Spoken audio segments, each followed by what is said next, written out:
Gente, boa tarde. Prazer grande estar aqui com vocês todos. E aí eu vou pedir, né, para vir aqui compor o painel com a gente o Marcelo. Por favor, Marcelo Pereira. O Marcelo é um gerente de projeto, tá? Um profissional de tecnologia aí, certificado em gerenciamento de projeto desde 2001. Arthur, por favor, Arthur, venha cá. O Arthur é um executivo, já está trabalhando aí com a gente, já tem uns 20 anos, pelo menos, que a gente está nessa caminhada aí. E hoje o principal papel dele é trazer empresas de tecnologia para o Brasil, né, para a América do Sul, mas especialmente para o Brasil. Então, ele normalmente faz essa parte aí de como captar essa empresa e transacionar ela para o Brasil. E o Eduardo Paganini, por favor, Eduardo é empreendedor aí desde 1995, saiu da faculdade, montou uma empresa e desde então está sobrevivendo aí junto aos desenvolvedores, tá? Eu sou Thaís Rose, sou da empresa Join Us, nós somos uma consultoria de recursos humanos. Vou procurar facilitar aqui o painel com eles. Vamos fazer algumas perguntas, depois a gente vai abrir para vocês, tá? Sempre trabalhando uma questão muito de percepções distintas, né? Assim, uma visão do gestor, não sei quantos de vocês já estão como líderes de equipe ou coaches, enfim, e muito do que o profissional espera da organização e o que o gestor, enfim, espera dos profissionais. A gente trabalha muito, tem empresas que trabalham com visão, missão e valores, a gente trabalha muito com crenças, né? Então, o que a gente acredita de fato? A gente acredita que a capacitação é a melhor fonte de solução, então, toda vez que você tem um problema, 100% das vezes, se as pessoas estivessem mais capacitadas para aquele momento, teríamos menos situações de conflito. Acredita muito que a gestão de pessoas, né, a função de gestão de pessoas é reflexo do líder da organização. Então, não tem muito como dizer assim, o RH é fraco. Não, o líder é ótimo, mas o RH é fraco. Porque, na verdade, é aquele líder que contratou aquele RH, e aquele RH só está ali porque o líder permite que ele esteja. Isso não só para o líder, para a função de RH, mas também para os próprios profissionais, né? A gente acredita que tanto o desempenho do profissional depende do gestor. Então, se você tem um bom gestor que valoriza as suas competências, você tem um melhor desempenho, quanto também aquele profissional, né, o gestor que não valoriza tanto suas competências, eventualmente você passa a ter um desempenho reduzido naquela função. Tá? Então, isso daí é um pouquinho do que a gente acredita. E aqui, para cá.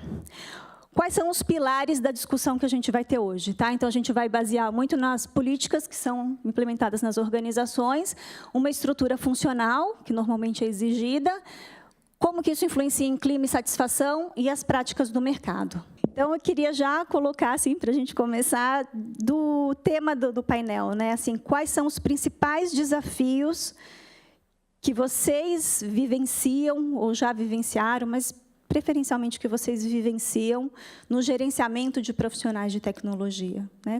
Cada um tem uma percepção bem diferente, está num papel, nesse momento, bem diferente, na vida e no mercado, nas organizações, mas o que vocês veem, assim, qual que é o principal desafio, ou quais são os principais desafios nesse gerenciamento? Obrigada. Bom, talvez um grande desafio hoje seja garantir que vocês, pessoas de tecnologia, que consomem essa tecnologia diariamente, se mantenham sempre motivados a estar sempre se atualizando, porque o que a gente conhece hoje, o que a gente é um expert hoje, em meio ano não leva a gente mais a lugar nenhum. Então, a gente hoje precisa conhecer bem as coisas e ter capacidade de, a cada dia mais, aprender mais coisas e numa velocidade maior, para sempre ter um diferencial profissional que faça a diferença. Então, acho que essa é uma... Questão do aprendizado, você diz? Sim. Está sempre aberto a aprender. E disposto a a empreender na sua empresa pessoa, sempre se atualizando, sempre trabalhando para você no final do dia, buscando aquele conhecimento que vai lá na frente te ajudar. Obrigada, Marcelo. Bom, primeiramente, aí, boa tarde a todos, né? Como a gente sempre fala nos meetups, você está aí num sábado à tarde, nesse sol lá fora, é sempre um desafio para todo mundo. Eu trabalhei com desenvolvimento de software e gerencio pessoas há uns 20 anos. Então, há 20 anos atrás, de lá para cá, muita coisa mudou e, conforme ele falou, está mudando a cada minuto, a cada dia, a cada semana. Um grande desafio hoje com os profissionais de TI é assim, a pessoa está interessada realmente no projeto que ela está trabalhando, ou seja, está em busca de um projeto de IoT, está em busca de um projeto mobile, está em busca de um projeto web, está em busca, às vezes ele quer para uma empresa porque um amigo dele foi para aquela determinada empresa, e isso é um fato hoje, as empresas estão sofrendo muito com isso. Então, chega uma pessoa nova de uma empresa A na empresa B, de repente, depois de 3 meses, a galerinha do café, daqueles desenvolvedores, sai de uma empresa e vão para outra. Os profissionais hoje, muita gente tem aquela síndrome de falar, eu não sou uma pessoa autodidata, tenho que fazer um curso. Conforme ele falou hoje, se você não conseguir estudar por conta, por você, pelo interesse de você querer estudar, fica difícil o seu dia a dia daqui para frente, né? Eu vejo bem um desafio grande é justamente esse, você alinhar a expectativa do profissional no momento da carreira que ele está, no projeto que ele está. Isso eu acho que é uma das grandes dificuldades de você conseguir deixar essa motivação fluir para os dois lados, tanto para o lado da empresa como para o lado do colaborador. Eu vejo assim a questão de você, de fato, ser verdadeiro na organização, você poder dizer o que você quer de fato, né? E o gestor está aberto e a empresa está aberta para escutar o que você quer, e não você ter que responder aquilo que eles querem ouvir. Acho que também tem um pouco disso, assim, o quanto você consegue ser verdadeiro naquele espaço, né? E você, Arthur, conta para a gente. Então, os mesmos assuntos dos colegas, mas na minha experiência, eu virei especialista em startup, trazer startup para a América do Sul. Não que não temos ideias aqui no Brasil ou na América do Sul que são interessantes, mas geralmente são ideias ou tecnologias já desenvolvidas lá fora que a gente acaba trazendo e necessitando adaptá-las para a nossa realidade. Mas uma coisa que nós tivemos 2 startups para trás, baseado no Vale do Silício, era atrair os talentos de tecnologia. E imagina uma empresa startup mais ou menos bagunçada, concorrendo com um grupo de desenvolvedores, com a Google, com a Twitter, com o Facebook. Não imagina tentar entrevistar alguém que está com cabeça na Google. E a gente está querendo trazer essa pessoa para dentro para poder desenvolver o nosso produto e depois exportar o produto para fora. Então, hoje em dia não existe um mecanismo da gente medir o talento e a intenção do talento para ficar com a nossa empresa. É fácil de colocar no currículo, né? Não, linguagem XXX, já fiz isso, mas é difícil você ver o potencial dessa pessoa. Se a pessoa vai entrar na sua empresa e 2 meses depois vai embora, ou se a pessoa vai entrar só até o IPO, aí vai embora.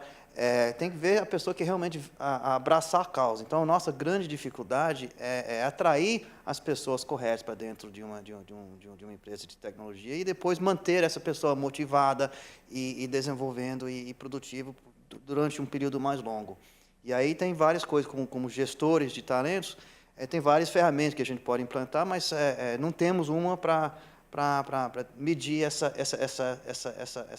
cultura de abraçar a causa. Acho que a gente tinha conversado um pouquinho antes da questão também de como funciona o processo de recrutamento hoje, né? Que a gente consegue ver as competências que foram demonstradas. Acho que até um passo antes é assim, o papel aceita tudo, né? Então, muitas pessoas falam, mas eu mandei o currículo não funciona assim. Eu mesma sou questionada várias vezes, o que eu ponho no meu currículo? O meu currículo não está bom, né? Eu falo assim, bom, se eu não te conheço, eu não posso saber se o seu currículo está bom ou não. Eu não sei se o que está no currículo representa a experiência que você tem. Tem currículos super valorizados e tem currículos assim totalmente desvalorizados. Por favor. Eu entendo perfeitamente alguns dos dilemas que vocês estão levantando aqui nesse momento, em parte porque, em algumas situações, eu sou o responsável por uma fase do recrutamento, né? Legal. Então, às vezes, entrevistas técnicas, a gente tem que se envolver antes de levar isso até o gestor. Não foi uma ou duas vezes que eu tive que fazer entrevistas. E uma coisa que eu vejo de uma maneira já muito consolidada, já é muito claro, pelo menos para mim, que, cara, seu currículo não adianta nada se ele não vier com um link para o seu GitHub, se ele não vier com um link para uma demo que você tem online. Sei lá, no caso de um cientista de dados, cara, você não sabe o que é um Kaggle? Que cientista de dados é você que não sabe o que é um Kaggle? Então, assim, já existem formas da gente dar uma boa filtrada nesse pessoal. Não que o cara não ter código aberto no GitHub ou ele não ter um Kaggle seja um crime. Às vezes o que ele desenvolveu está fechado dentro da empresa, ele não pôde abrir, ele não teve tempo para colaborar com um projeto open source, mas existem muitas formas da gente dar uma boa conferida no que o cara realmente sabe fazer, indo muito além do currículo dele, né? A gente faz bastante isso. Procurar o GitHub, procurar o perfil dele nos sites de competição e tudo mais. Desculpa, por favor. Deixa eu só fazer um adendo em cima disso. Tem meios, mas é o que a gente estava conversando lá fora. No passado, você abriu uma vaga, o processo era totalmente diferente, você não tinha LinkedIn, você mal tinha e-mail, e você tinha um banco de currículos onde você tinha 50 currículos. Hoje você bota uma vaga com um nome que vende bem a vaga, você recebe 5.000 currículos. É inviável você entrevistar 5.000 pessoas. E aí o currículo aceita tudo. Então, no currículo, você vai achar vários que são perfeitos para a posição. E se você gastar 5 minutos com cada um desses perfeitos, você provavelmente vai ficar sem nenhum.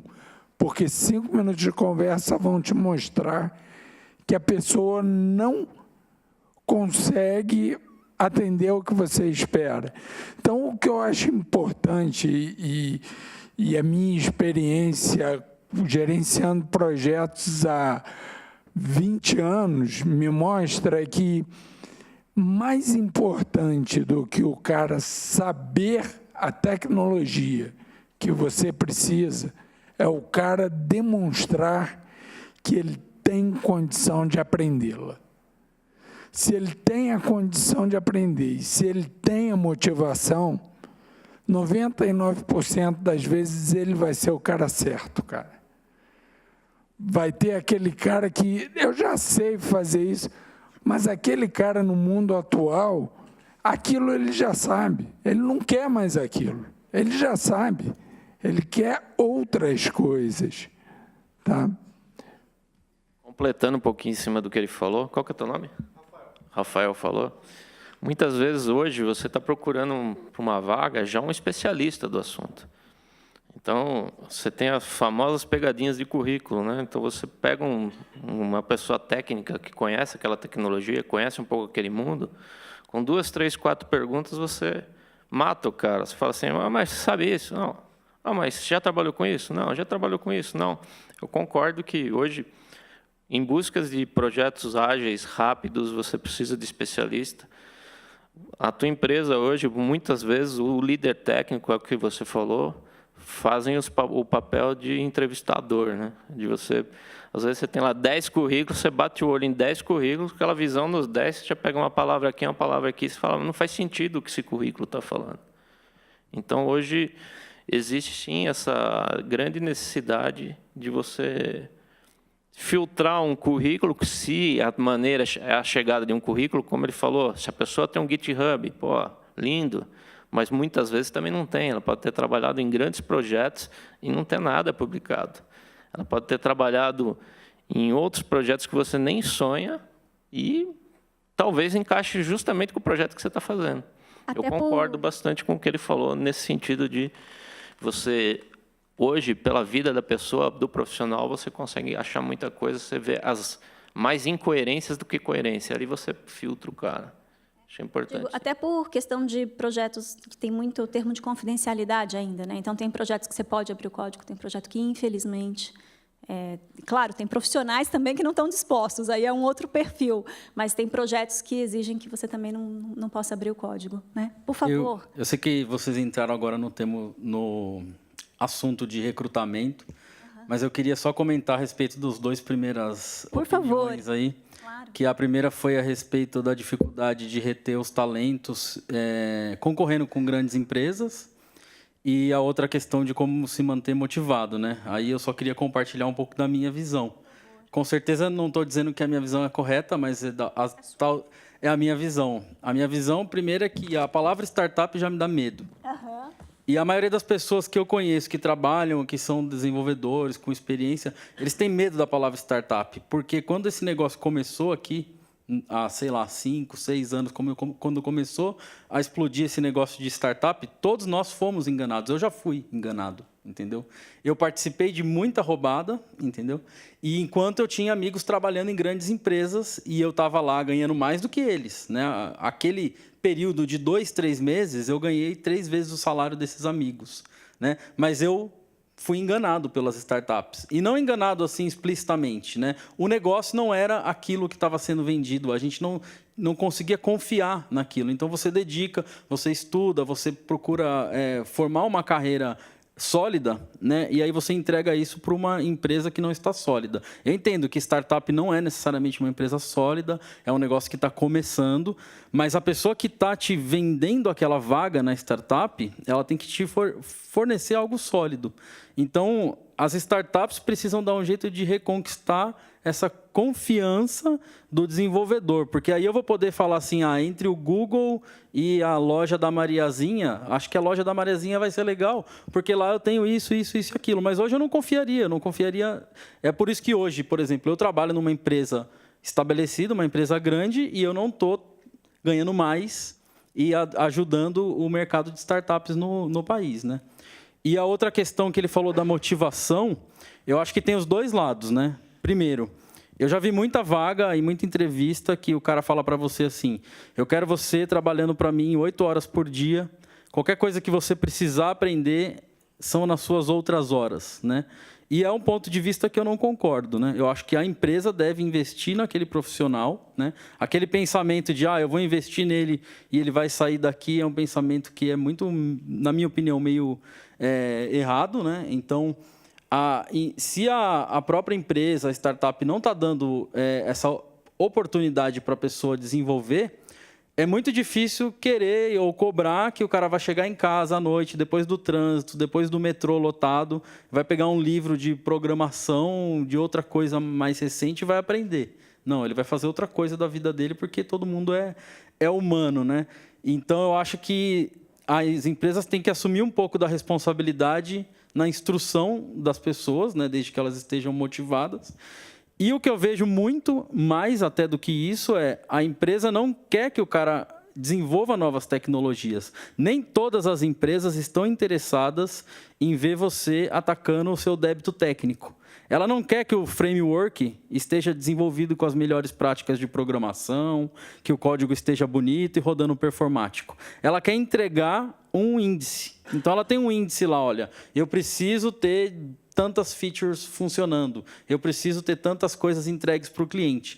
E aí o desenvolvedor bate na tecla e fala, olha, a gente pode mudar de linguagem? Tem uma tecnologia aqui nova que ela é melhor, que ela é mais legal. E a empresa vai barrar isso, porque para ela não importa. Para ela não importa se o código é bonito, se o código é feio, ela quer entregar aquele número, né? E aí, o que eu acho mais absurdo de tudo é quando a empresa chega para mim e fala, eu quero que você olhe para os números. Eu quero que você pegue e veja os nossos números de faturamento. Eu quero que você veja como que a empresa performou. Eu quero que você veja a opinião dos clientes. E eu, sinceramente, olho hoje para a minha empresa e falo, não estou nem aí para isso. Não me preocupo com isso. Eu não quero nem saber se o cliente está ou não usando o produto que eu estou desenvolvendo. A minha preocupação é desenvolver o melhor produto, com a melhor prática de desenvolvimento, com a melhor tecnologia, com o melhor conhecimento naquela linguagem. É o meu escopo. E eu preciso fechar o meu escopo porque a minha capacidade é limitada. Então, se eu, além do meu escopo, que já é complexo, já envolve diversos paradigmas de programação, diversas tecnologias, o cara ainda me exigir que eu olhe para uma planilha de números, que eu olhe para uma opinião de cliente, que eu olhe para um negócio além, é um passo para desmotivar. Talvez eu não seja o único com esse tipo de visão, né? Tipo, talvez seja exigir que o seu desenvolvedor assuma um risco e uma responsabilidade que não é dele. A responsabilidade é sua como empresa, é você que está vendendo um produto, é você que responde por ele. O desenvolvedor escreve um código, o código é bonito, o código roda nas melhores práticas, e ele entregou, fez o papel dele, entendeu? E você utiliza isso como ferramenta para vender o seu produto. Então, saber levar esse tipo, entender essa diferença, eu acho que é importante, porque para quem desenvolve, para quem trabalha na área de tecnologia, a coisa mais complicada é o burnout. É você estar com uma chuva de informação, uma chuva de responsabilidade para assumir, né? Então, cada responsabilidade nova que você dá para um desenvolvedor, se essa responsabilidade não atrai, não é a nova técnica de programação super legal, para ele é um negócio prejudicial. Vai chegar uma hora que ele vai encher o saco e vai falar, olha, eu vou para outra empresa, que lá eu tenho desafios mais legais. Então, era mais ou menos isso que eu queria compartilhar, né? Eu acho que você resumiu o problema de gestão perfeitamente. Desculpa o seu nome? Bruno, legal. Não, é isso mesmo, a gente está aqui para ter essa troca, né? A percepção e o desejo de vocês e um pouco assim, o que as organizações e os gestores que ficam, eu muitas vezes costumo colocar assim, meio um sanduíche da história, né? Porque eles têm que fazer uma boa gestão e uma boa entrega e ter a contribuição de vocês e, ao mesmo tempo, são cobrados justamente de tudo isso, né? E ficam ali numa situação... eu fui de consultoria, de entrega de projetos de tecnologia, sempre como RH, mas consultoria, que a gente falava muito disso, né? A posição do gerente, do gestor, talvez seja mais difícil, com todo o respeito, assim, pessoal, eu amo, né, os desenvolvedores, mas assim, porque ele fica posicionado, ele tem que atender bem ao cliente, o cliente tem que estar feliz com ele, os profissionais têm que estar, né, ele tem que ser uma boa avaliação e desenvolver bem os profissionais e tem que atender a empresa, né? Então é impossível, né? É impossível uma pessoa, né, um ser humano, conseguir ter né, esse equilíbrio das três partes, né? Mas por favor, fala aí, Arthur. Então não, mas gostei. Voltando a alguns assuntos ali, né? Então, voltando no processo de atrair pessoas para um startup, que realmente o meu negócio agora, hoje em dia, é startup.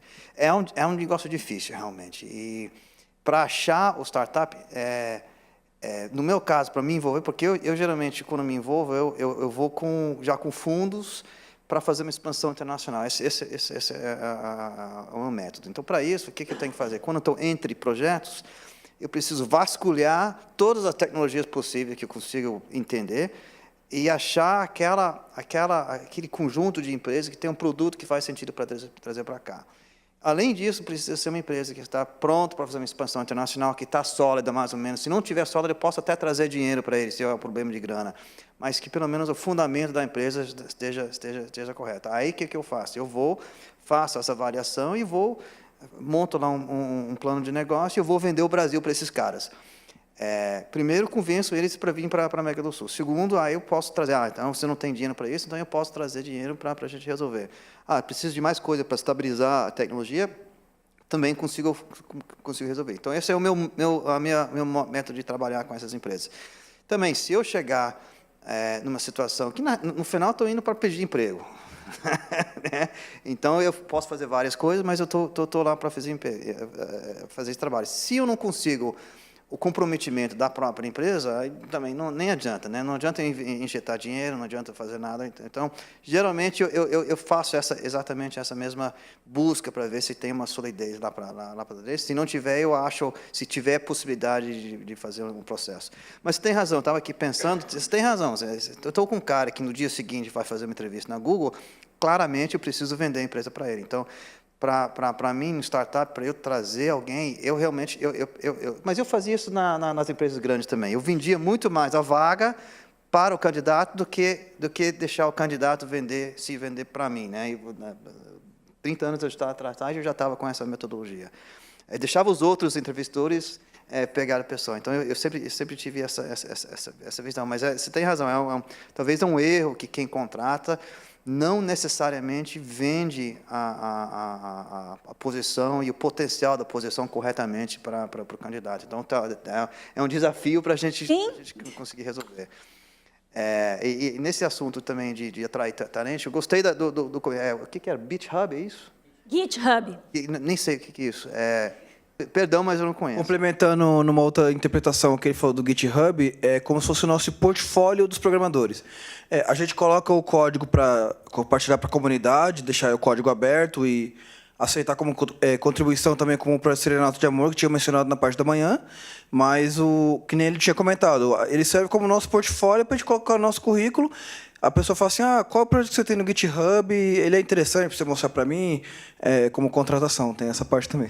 Então, fantástico. Então, peço desculpas, eu não conheço essa...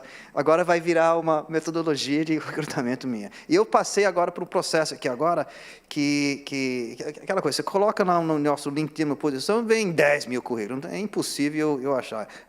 E como startup, eu sou obrigado, que nem você comentou, sou obrigado a pagar acima do mercado. Depois eu queria também complementar essa questão de remuneração, tá, gente? E eu passei por um processo agora, esses dias, onde, infelizmente, não deu para fazer desse jeito, e eu acabei achando vários candidatos no que indica.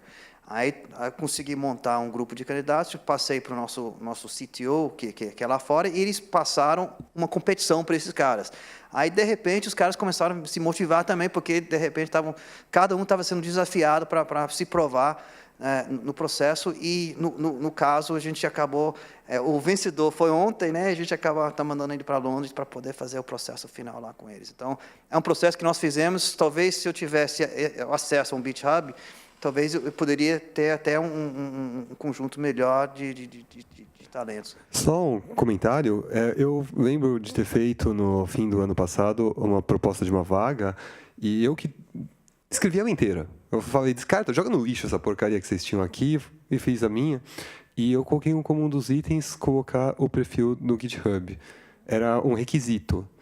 Não era importante que tivesse realmente um projeto. Se tivesse, eu ia, obviamente, analisar. Mas se a pessoa sequer se deu o trabalho de criar uma conta para fazer aquilo, eu falei, poxa... Porque se ela criou a conta, fica marcada a data quando ela criou a conta, eu ia saber, pelo menos para isso ela foi lá e criou a conta. Então... E a própria comunidade acaba policiando também. Então eu gostei do...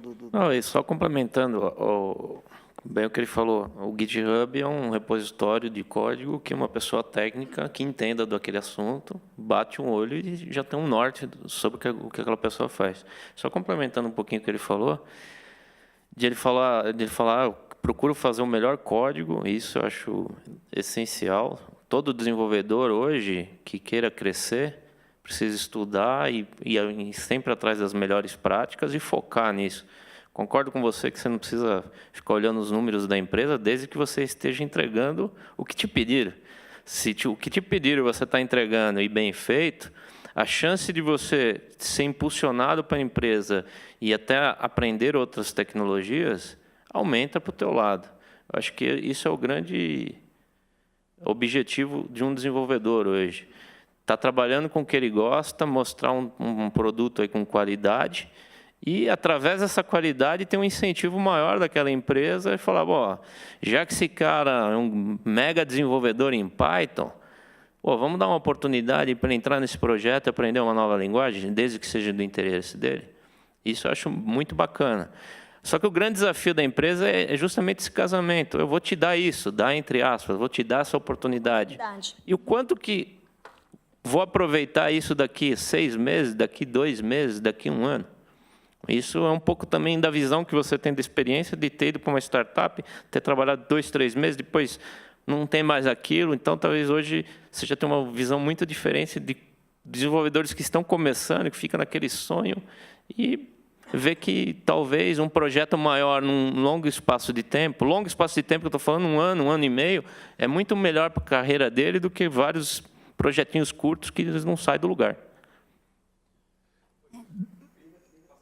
Deixa Claro, eu por só favor. Oi. complementar aqui uma coisa antes, só porque eu acho que ele acabou me entendendo errado. Quando eu falo de se manter atualizado, não é uma demanda que está vindo das empresas, cara. É o mercado. Hoje, alguns aqui conhecem Python. Amanhã, provavelmente, o Python não vai servir para boa parte do que vocês fazem hoje. E se você viver o silo do Python e cada vez for maior especialista, você não vai ser útil para o mercado. Não é o teu chefe que está preocupado com isso, entendeu? É que a coisa hoje mudou um pouco. Lá em 1980, era o COBOL. E o cara sabia o COBOL e, cara, ele tinha emprego, até hoje ele tem emprego. Mas o cara do Python não vai ter emprego, e vocês sabem disso. Então, não é a empresa que está buscando isso. Eu concordo com você em 100%. Se a empresa tem uma necessidade específica e entende que você é um cara com potencial para aprender aquilo, ela tem que bancar isso, e vale muito mais a pena para a empresa se você é um profissional com excelência tecnológica, mesmo que você não conheça aquela tecnologia, é muito mais barato para ela e mais seguro te treinar na tecnologia do que é o mercado e tentar descobrir em currículos quem melhor faz aquilo. Mas você está certo. Para se especializar, para atender uma necessidade da empresa, a empresa tem que pagar sim. Tá? Oi. Eu só complementando a ideia do pessoal que comentou sobre forçar o candidato a mandar lá o GitHub, ou seja, o portfólio dele e tal. Eu meio que discordo disso, porque, por exemplo, você vai estar filtrando, você vai estar barrando muita gente de se candidatar. Por exemplo, teve alguém que comentou o cara que leva 2 horas para chegar em casa, que pega um puta trânsito de metrô, de ônibus e tal, então ele não vai ter paciência de chegar em casa ainda e ir lá no GitHub e escrever código para a comunidade e tal. Ou então o cara é casado e aí ele chega em casa, tem filho, então ele tem que dar atenção para outras coisas que não é profissional. Ele tem uma vida fora da empresa e tal. Então, eu acho que se você forçar o candidato a ter esse tipo de atividade fora da empresa e tal, você vai estar filtrando, você vai estar contratando só gente que é tipo abaixo de 30 anos, que às vezes está na faculdade, que ainda tem energia, que tem toda essa coisa. Então, você vai estar... não vai limitar muito a sua gama de candidatos possíveis, porque tem muita gente aí que não tem tempo para ficar contribuindo com open source e tudo mais.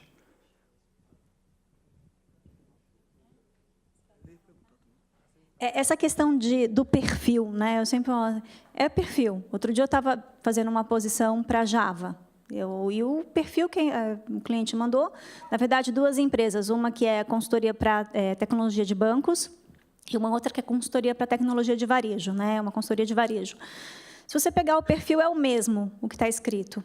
Mas eles querem profissionais totalmente diferentes. Totalmente diferentes. E aí, tecnicamente, o perfil que ele está me passando é o mesmo. Então, quando você coloca assim, é exigido que tenha GitHub, talvez para aquela organização é importante isso. O momento do desenvolvimento da organização, dos próprios desenvolvedores, ele vai ser melhor aceito por aquele grupo se ele tiver nessa linha, né? A adaptação dele vai ser melhor se ele tiver nessa linha. Quanto para outras organizações, isso não é tão importante. Então, é muita questão assim, de perfil. Quando você coloca, tem profissionais que, mesmo com todas essas adversidades que você apresentou, chegam em casa ou vão lendo no metrô, sabe? E não é uma coisa que a empresa vai exigir isso, é da pessoa. Tem gente que lê no metrô, tem várias tecnologias agora que permite que seja áudio, enfim. E tem outros que não. Então, é muito motivacional, e o que te motiva é diferente do que me motiva, né? Imagina, assim, eu consegui convidar os meus 3 amigos para estar aqui trocando uma ideia. Então, a motivação de cada um de nós é muito diferente. É difícil uma organização entrar e falar assim, não, você tem que ser motivado por isso. O que ela faz é te incentivar, é te reconhecer. E aí a gente entra na questão de remuneração. Claro que quando você é admitido, quando tem uma posição, normalmente tem um incremento da margem salarial, né, do salário que você tem hoje, do seu pacote de remuneração, para o desafio que você está assumindo. Mas o que eu costumo dizer é assim, ninguém contrata ninguém porque lá está tudo certo. Está tudo certo, eu vou te contratar. Tá? As pessoas contratam porque elas estão realmente com um desafio interessante, que elas não estão conseguindo suprir internamente, porque já tentaram fazer admissão interna, já tentaram outras soluções, já tentaram remanejamento. Então, quando uma posição realmente vem para o mercado, seja por indicação ou por qualquer processo seletivo, é porque eles têm uma situação lá. E eles precisam te remunerar para atender aquela situação. Então, quando você vai, eu tenho uma posição excepcional de remuneração, é porque a encrenca talvez seja bem maior, por isso estão te remunerando mais para assumir essa encrenca. Era isso que eu queria contribuir com vocês, com a questão de remuneração, assim, tá? Pode ser até o risco de você ir para uma startup eventualmente. Também. Por favor. Achei que se fosse mudar de assunto, queria perguntar uma coisinha também. Na verdade, são 2 assuntos. O primeiro é que, na verdade, nem todo mundo defende, mas tem a palavrinha-chave que é o hype do momento, né? Você falou da linguagem do momento, tipo a linguagem da década de 80, década de 90, agora 2015, 2020. Principalmente quando a gente fala de algumas linguagens front-end, JavaScript, por exemplo, a gente até brinca que nasce um framework a cada 5 minutos, né? E, assim, o profissional ele tem que se atualizar, né? Mas, na verdade, no final das contas, ele tem que resolver o problema da empresa. Porque existem várias linguagens, e aí qual que é a escolha? Bom, aquela que resolva o problema, né, da empresa. Então, o profissional ele tem que se atualizar, sim. O outro ponto, que aí eu ia perguntar a opinião de vocês, quando vocês procuram um profissional que, por exemplo, tem pessoas que, devido à sua personalidade, ou ela é muito técnica, ou ela já consegue dominar também a parte de gestão, e principalmente a parte de relacionamento interpessoal. Por exemplo, aqui, acho que a maioria dos desenvolvedores que estão aqui hoje já tem uma facilidade de relacionamento interpessoal pelo fato de estar num evento, meetup, tem network, etc. Mas e os que não vieram? Será que eles são bons programadores? Sim, talvez sim. Mas será que eles são bons para... Porque a parte que eu queria falar é o seguinte, quando a pessoa que está contratando e fala assim... você gosta de programar, mas você não gosta de participar de reunião, você não gosta de conversar com o cliente, sabe? Essa parte de comunicação e de relação interpessoal do profissional dentro da empresa. Tem pessoas que têm facilidade com isso e outras têm dificuldade, entendeu? Aí eu queria saber a opinião de vocês. Eu tenho uma opinião baseada na experiência que eu tenho com projetos. Hoje, cada vez mais você encontra empresas investindo pesadamente em metodologias ágeis. Na metodologia ágil, se você não consegue se relacionar, você vai ter dificuldade. Porque você está com... um grupo autogerenciado de 7 pessoas, onde geralmente 7, 8, 9 explodindo, onde a colaboração é fundamental. Se o cara não pede ajuda e não está disponível a dar ajuda, ele é um cara que vai começar a ter dificuldade de trabalhar em startups, por exemplo, porque elas vão começar cada vez mais a usar metodologias ágeis. E tem vários exemplos. Se você chegar na web e pesquisar lá no Google o caso da Spotify, todo desenvolvido em metodologias ágeis. É um projeto de sucesso, é um caso de sucesso, onde eles conseguiram escalar grupos de 7 pessoas. Então, são vários grupos se interrelacionando. Então, ou você consegue se comunicar bem, ou você vai ficar cada vez mais com dificuldades de evoluir nesse mercado. Tá? Na minha opinião, acho que a comunicação é fundamental para tudo na vida. Na parte do desenvolvimento, conforme ele falou, com essa agilidade das entregas que você tem hoje, a comunicação é fundamental. E também até para o bem-estar da equipe, né? Como ela comentou, às vezes um profissional ela se adequa àquela empresa A, mas não se adequa à empresa B, né? E você brincou aí dos frameworks de JavaScript, né? E é uma grande verdade, e você tem que saber dosar, né? Qual é aquele framework adequado para aquela empresa naquele momento. E essa comunicação entre as pessoas, já trabalhei com vários nerds que às vezes, dependendo do assunto, você precisa realmente de um especialista, ele não precisa nem tanto assim se comunicar, mas sendo uma pessoa fechada é muito mais difícil desse relacionamento, desse novo aprendizado, de chegar num café, conversar com um cara sobre uma nova tecnologia, sentar do lado de uma mesa 15 minutos, às vezes você está com um desenvolvedor do lado, senta do lado com outro, meia hora, ele te dá uma ideia, fala, nossa, isso que você me falou vai mudar tudo que eu estava desenvolvendo. E hoje você participar de 2, 3 equipes de linguagens diferentes ajuda muito a te abrir os olhos e ver novas oportunidades. A conversa está interessante.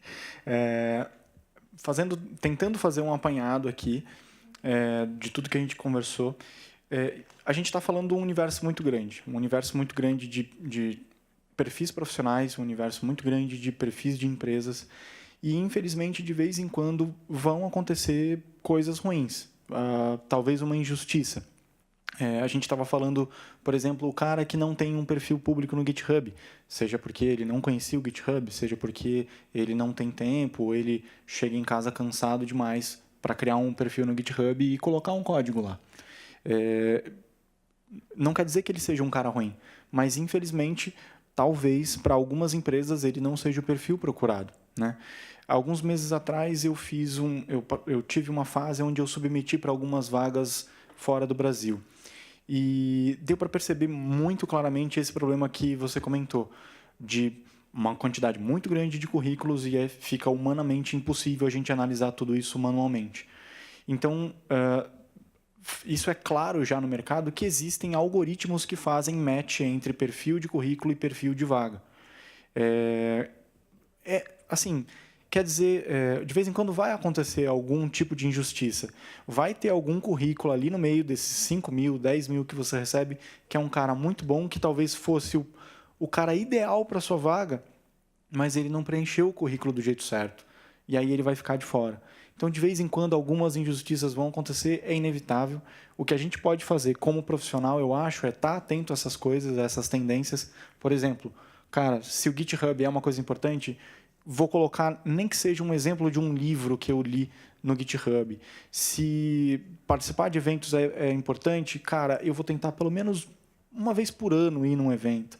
Se ter um blog é importante, cara, eu vou fazer um blogzinho, nem que seja para colocar as minhas anotações pessoais.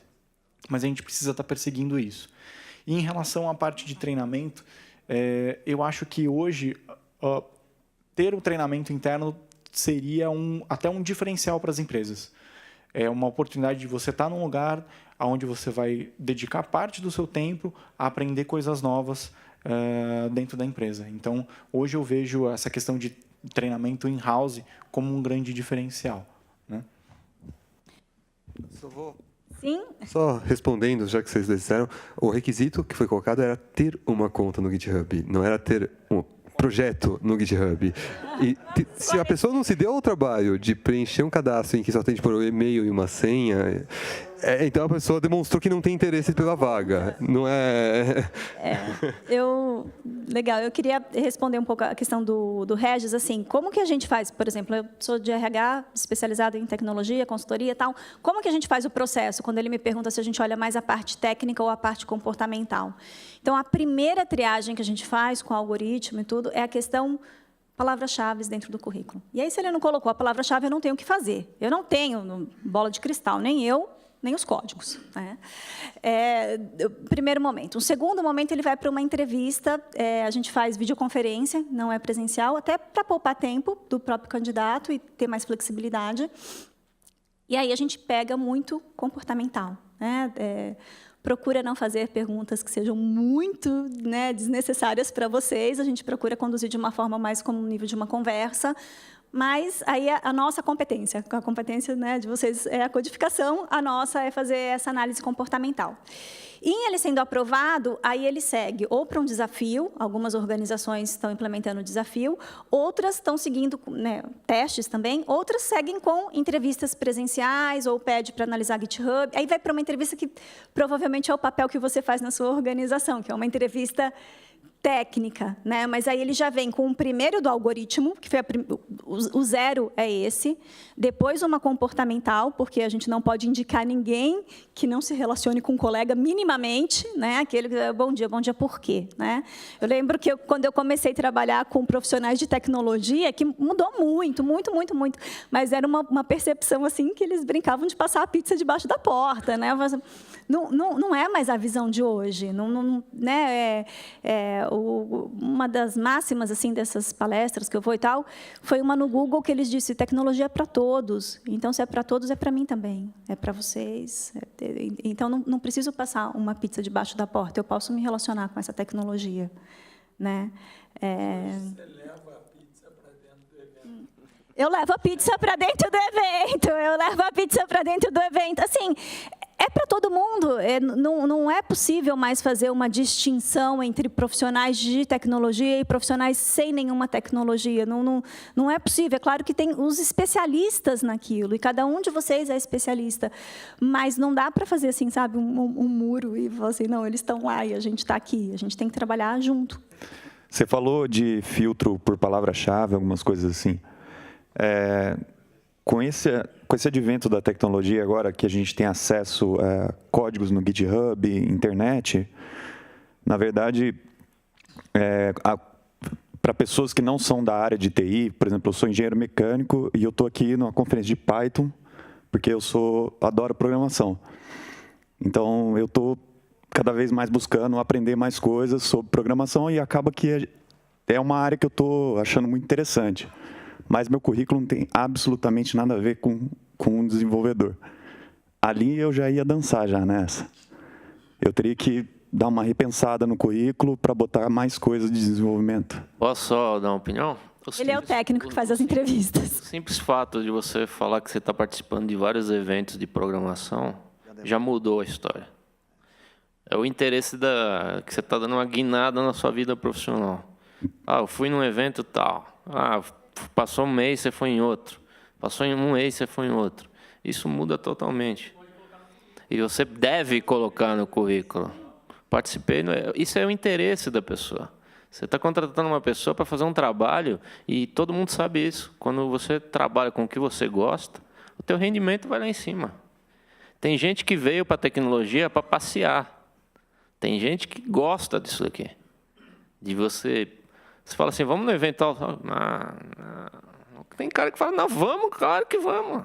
Você vê que isso é um diferencial muito grande. E tem aqueles que falam assim, mas vai ter camiseta? Tem gente que fala, o bar é infinito. Tô brincando.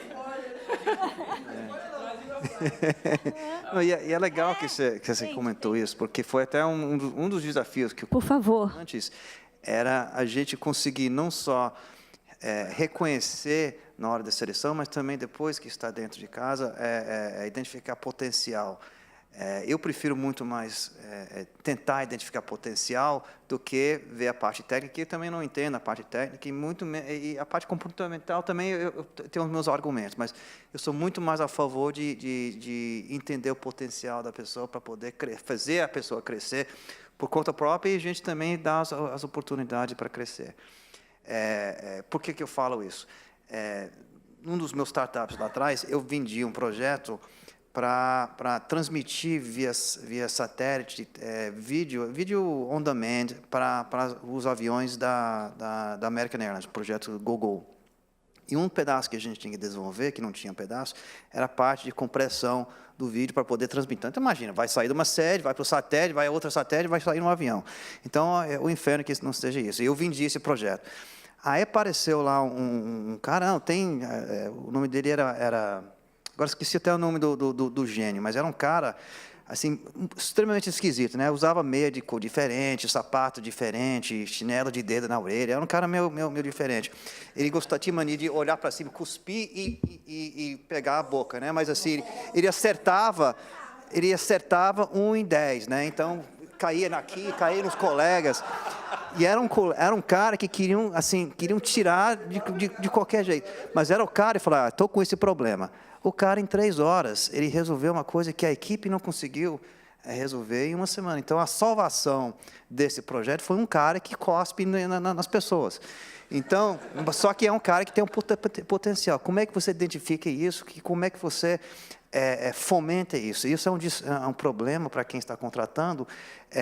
Tudo bem, a parte comportamental... Aí entram os conflitos entre o RH e os técnicos. Né? Deixa numa sala separada para não cuspir ninguém. Mas é um cara que ele consegue resolver a questão que você precisa. Então, é um candidato, é um recurso que eu não queria perder. No caso, a gente vendeu essa empresa para a Cisco, então eu perdi o cara. Mas é um cara que também, na Cisco, eles também colocaram num canto, mas é um cara que resolve o problema. E isso é muito mais valioso para a minha empresa, em termos de desenvolvimento, do que um cara que tem os outros negócios. Então, um desafio é a gente conseguir identificar potencial. O fato que você está participando de congressos, o como é que é o nome? GitHub, os outros negócios, são coisas que ajudam, para quem está procurando potencial, consegue identificar esse pedaço. E, geralmente, quando chega para mim para entrevistar, já está filtrado e às vezes, a gente não consegue pegar o potencial na hora. Então, é um desafio para a gente manter esses tipos de ferramenta para poder identificar as pessoas. Porque eu não encaminharia, no meu processo seletivo, não seria aprovada uma pessoa que gospe nos outros. Não iria. Mas é um desafio. Tem uma coisa que a gente está passando perto sempre, e que é uma crença que eu tenho, e que eu acho que vocês todos aqui já saem com essa vantagem. A gente, quando começa lá atrás e ele ali está mudando a carreira dele, a gente escolhe, algumas pessoas vão pela paixão ou pelo que acreditam que é a paixão. Algumas pessoas acabam escolhendo ainda muito cedo o que vai fazer o resto da vida e acaba tendo que mudar a escolha. Mas eu tenho convicção e evidências que o que você pode fazer melhor na vida é aquilo que você ama fazer. Não dediquem o tempo de vocês a ganhar mais dinheiro. Dediquem a fazer o que vocês amam. Isso é que vai trazer dinheiro para vocês. Vocês veem hoje várias profissões que, mas isso aqui é difícil de ganhar dinheiro. Mas você vai lá e vê o cara que é o bambambam e o diferente, e ele provavelmente está milionário. Agora, ele provavelmente ama o que ele faz o dia inteiro. Não sigam um caminho ah, não, essa tecnologia agora, puta, é chata pra cacete, eu acho que não tem nada a ver, eu não acredito, mas eu vou. Eu vi várias pessoas gastarem uma fortuna para fazer a Academia SAP. Eu não sei se para vocês, todo mundo aqui sabe exatamente o que é o SAP e a Academia SAP, mas é um treinamento em como manipular uma ferramenta de ERP. Se você não gosta daquilo, cara, não perde teu tempo, teu dinheiro e vai investir no que você gosta, porque é isso que vai dar o retorno para vocês. Tá? Obrigadão, Marcelo. Gente, a gente tem só uns minutinhos, então eu queria meio que uma mensagem final mesmo, tá? Para cada um poder deixar aqui. Marcelo já deixou o conselho dele. Conta aí para a gente, Arthur, um conselho aí que você deixaria. A última hashtag. Não, fazer o que você gosta, aquela coisa potencial, aquela coisa que você realmente adora fazer, eu acho que a grana vem.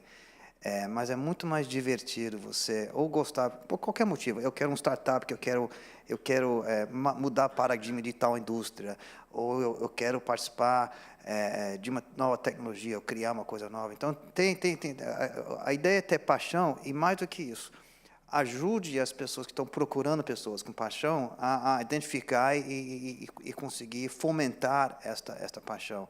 O cara que só quer estar 8 a 5, é melhor fazer concurso e vai lá trabalhar na Sabesp como programador. Mas para quem realmente tem paixão e quer realmente fazer o negócio, ajuda a gente também a identificar isso para a gente poder trabalhar isso e manter isso durante a carreira inteira. Infelizmente, eu perdi muito tempo com esse AP. Eu perdi muito tempo em coisas... Perdeu tempo, mas ganhou amigos.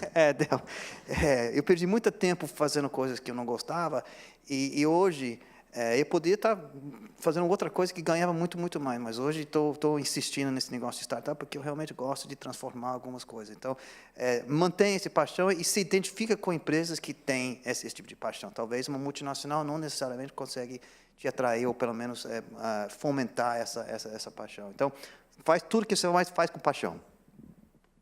Obrigada, Arthur. E você, Eduardo? Meu último bate-papo, acho que é sobre aproveitar o que a internet tem de melhor e aproveitar o teu tempo. O que a internet tem de melhor é conhecimento. Não se acomodar, ser aberto a aprender novas coisas, novas linguagens, novos frameworks, participar, talvez, de eventos que não tem nada a ver com tecnologia. Isso faz um bem danado também. Não ficar tão bitolado à tecnologia. Às vezes você vai para um evento e você encontra uma pessoa que muda toda a tua carreira de tecnologia porque ela faz parte de um negócio que depende de uma tecnologia que, naquele momento, você até domine. E você pode ter uma grande oportunidade com isso, né? Vejo hoje que as pessoas estão fazendo muito curso online na internet, às vezes se perdendo um pouco, faz curso de tudo, não segue um determinado fluxo de assunto.